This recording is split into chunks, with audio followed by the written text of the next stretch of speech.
Is it okay for God's people to rejoice over God's judgments? Is it okay to rejoice when the smoke of Babylon, the great city, goes up forever and ever? Well, we might think it would be more Christian to weep over the world and to weep over the judgment of this world. I mean, wouldn't it be more Christian to act like Jesus did, as Jesus wept over Jerusalem? It's a fair question. And it is certainly Christ-like to grieve over a lost world. Paul the Apostle wept over the unbelief, the stubborn unbelief of Israel, of the Jews in his day. He mourned their unbelief, their refusal to accept Jesus as their Messiah. He grieved when he was in Athens and he saw all the idol worship to all these gods, and yet they don't know the true and living God. And we as God's children today, we should feel the weight of people all around us who are living just their short little life in this world with no sense of what is to come.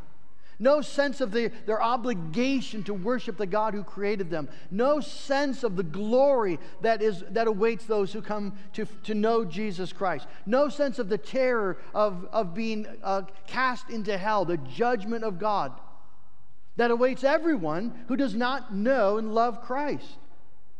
We should feel the weight of that. But that grieving is a gospel grieving for the gospel age. There will be no mourning or grieving in the new heaven and the new earth. Not even for the lost world.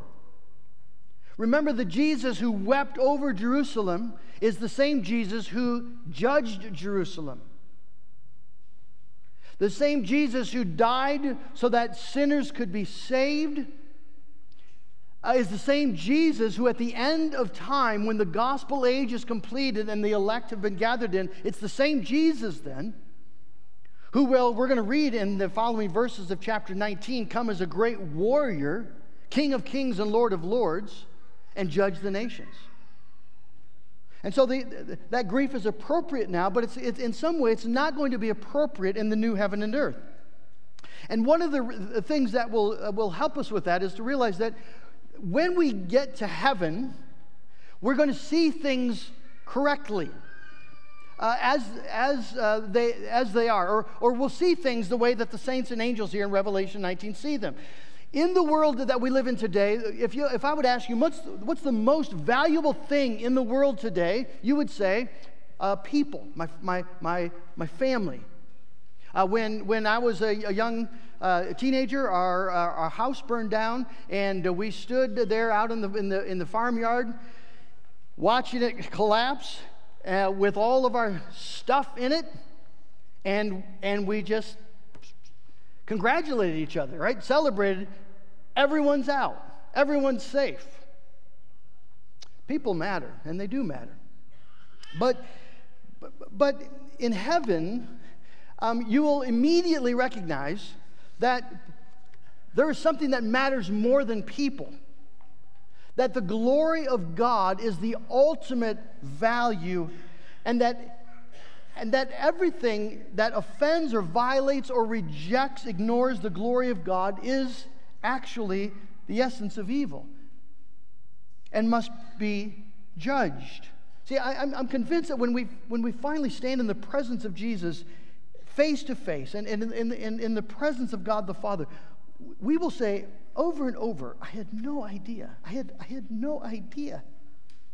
I had no idea that God was this glorious and this good. Never comprehended.